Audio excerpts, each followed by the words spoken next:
naughty little girl who demanded to get a bike for her birthday. Her mother, knowing the girl was not, told her to go to her room and write a letter to God and see if he thinks she was deserving. So Betty goes to her room and starts to write the letter.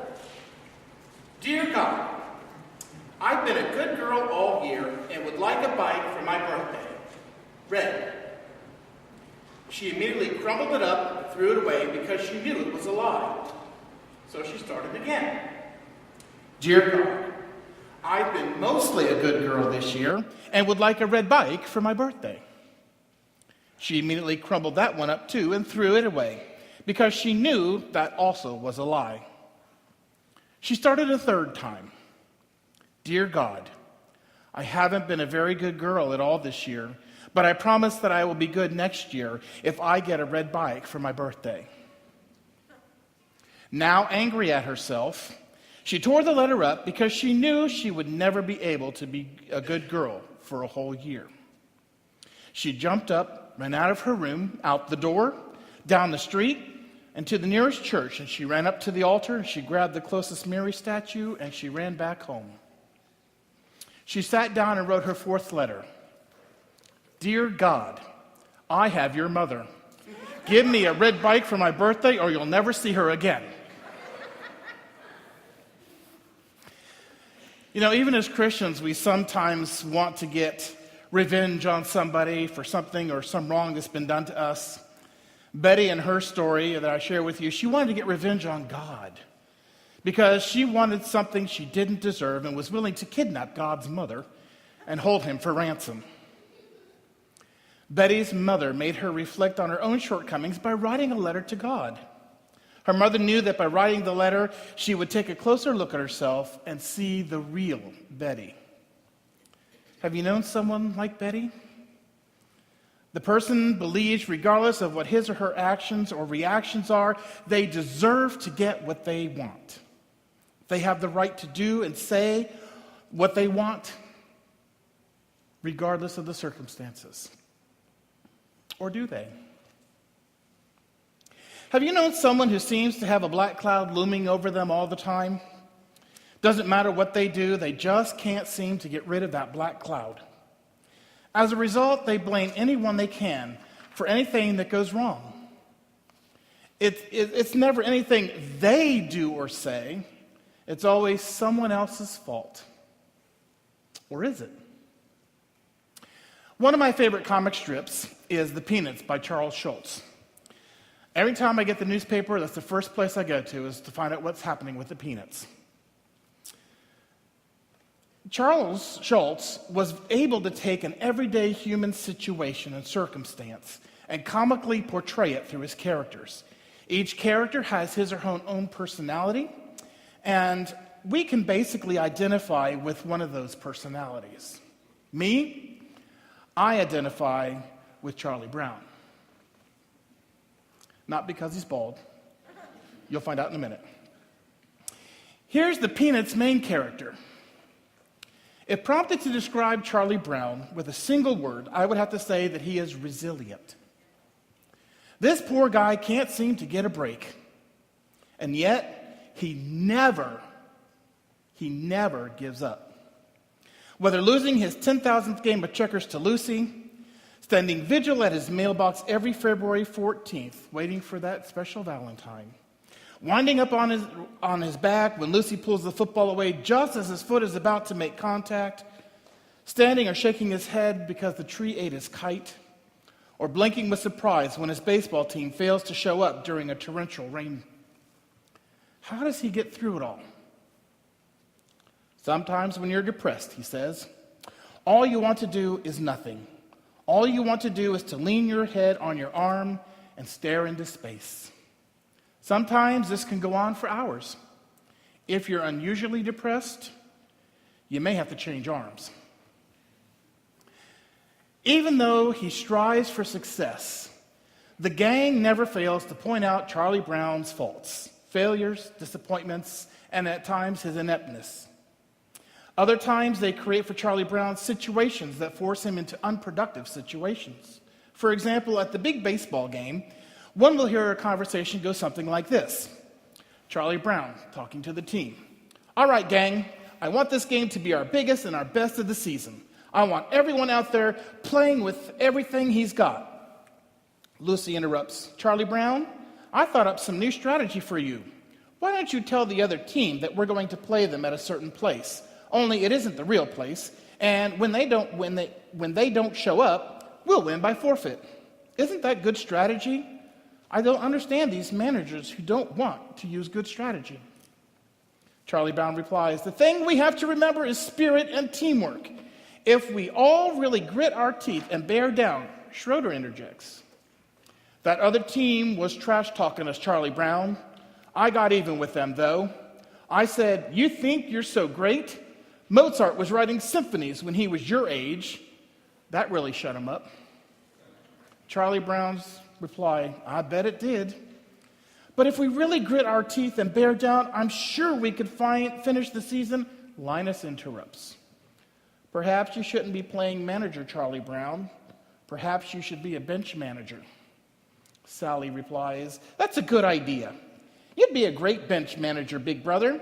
You could say, bench do this or bench do that. You could even be in charge of where you put the bench.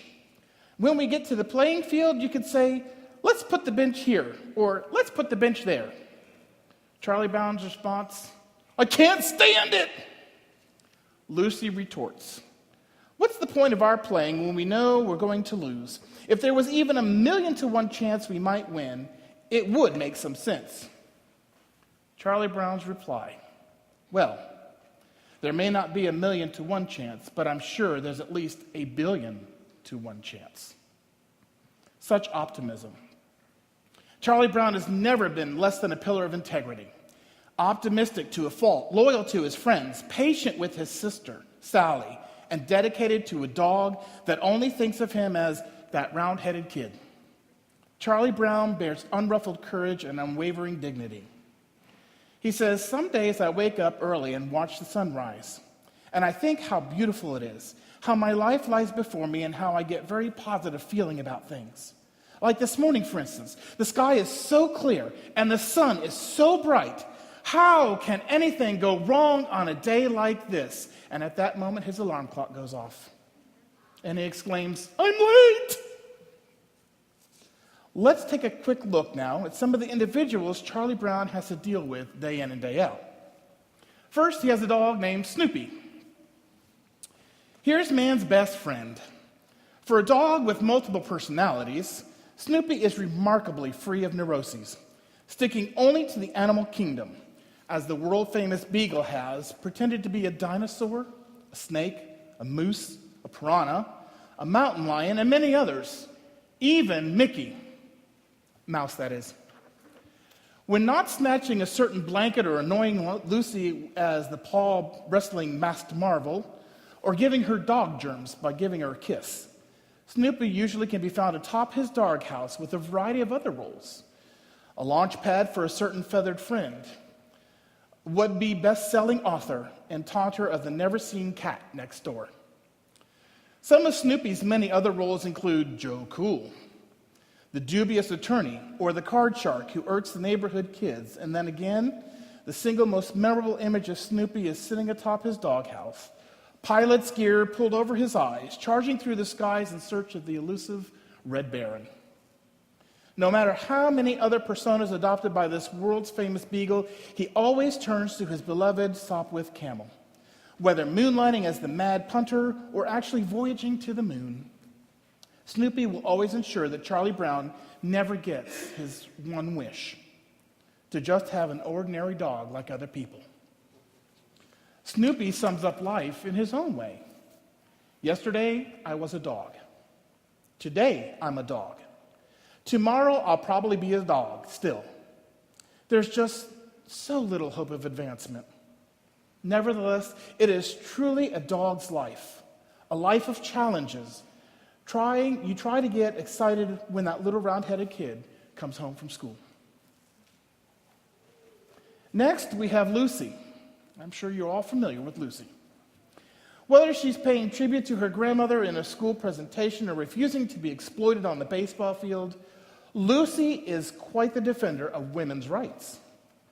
This does not mean, however, that she's immune to the hunky masculinity. Her unrequited affection for Schroeder will persevere for as long as he concentrates on the keyboard. After all, musicians make a lot of money. Don't they? Lucy has her own unique gimmick, one that proved far more interesting and long-lasting than her fussy ways. Linus is associated with his blanket, Schroeder with his piano. Lucy is firmly identified with her 5-cent psychiatric help booth. Like the best medical professionals, she has moved with the times, adopting sophisticated equipment such as slide projectors.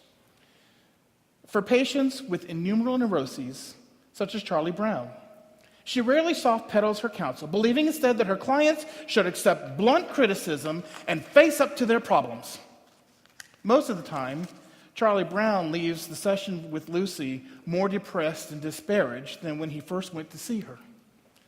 Lucy has been quoted as saying this. Linus is sitting there with Charlie Brown. "Now, Linus, I want you to take a good look at Charlie Brown's face. Would you please hold still a minute, Charlie Brown? I want Linus to study your face. Now, this is what you call a failure face, Linus. Notice how it has failure written all over it. Study it carefully. You rarely see such a good specimen.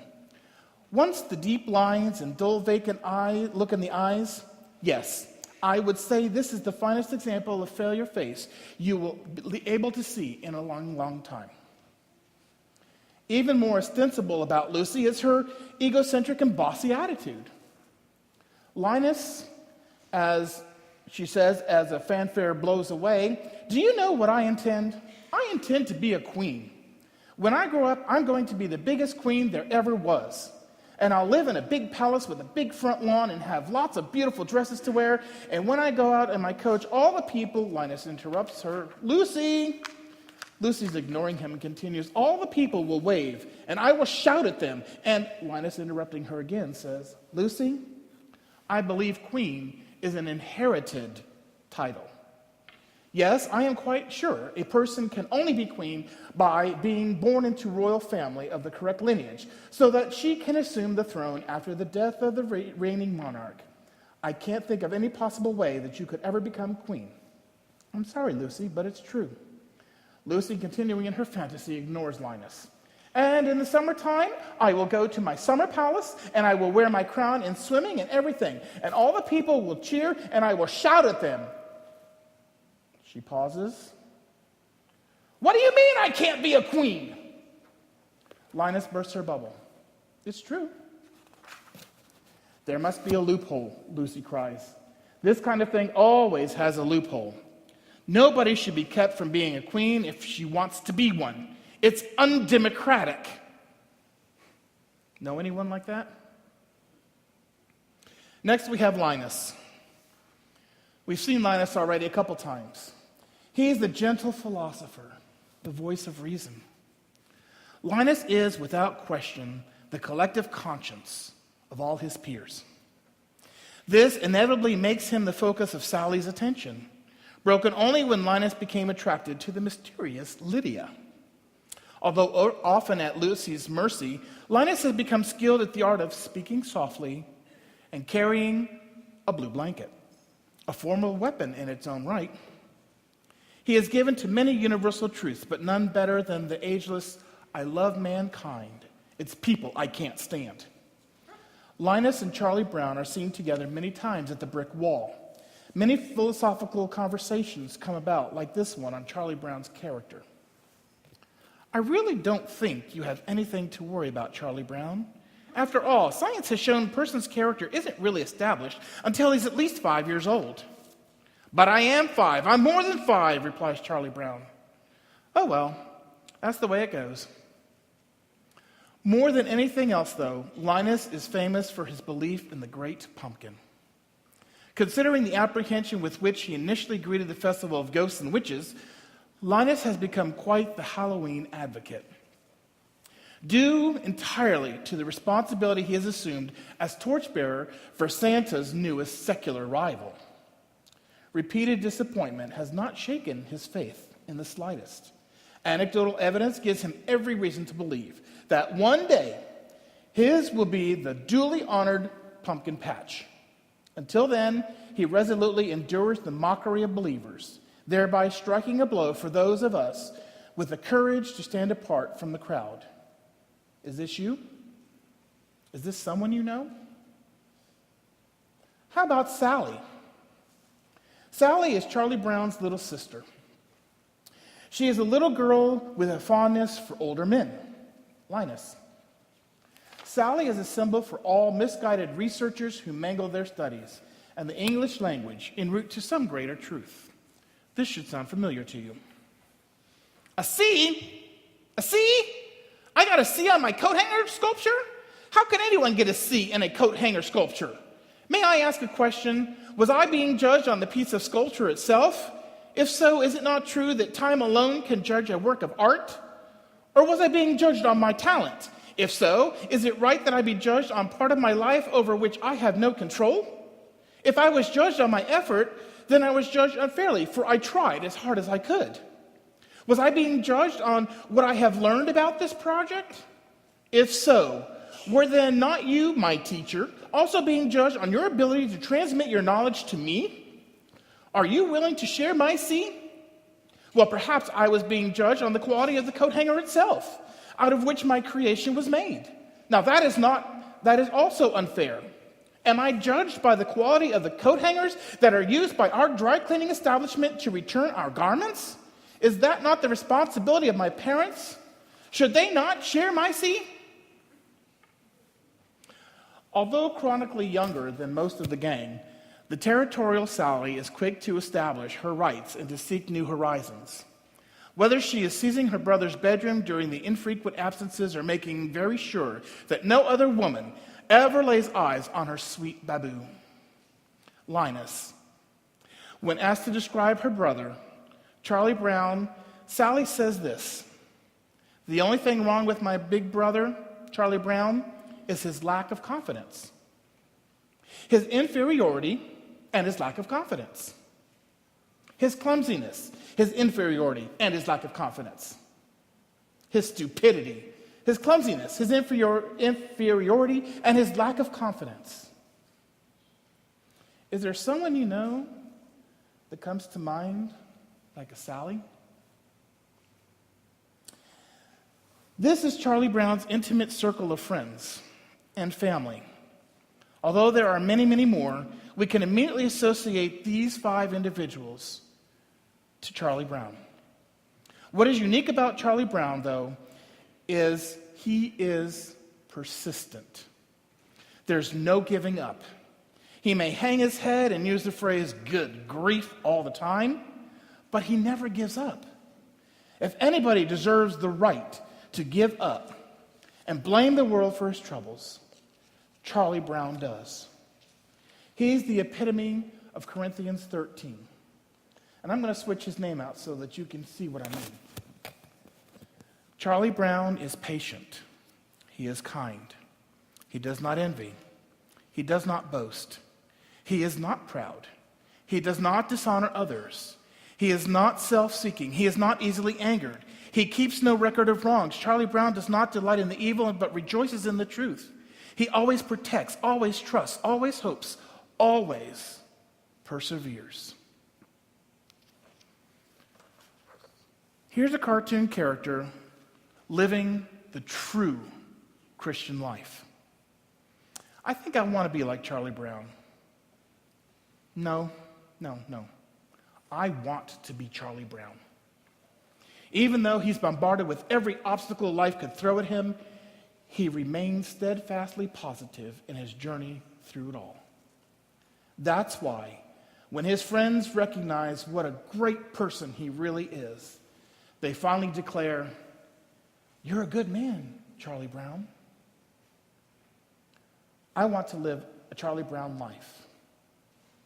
I hope you want to live a Charlie Brown life, so that when we die and we stand before God, we'll hear him declare, "You're a good man, Darell Rickmers. You're a good man. How about you? Amen.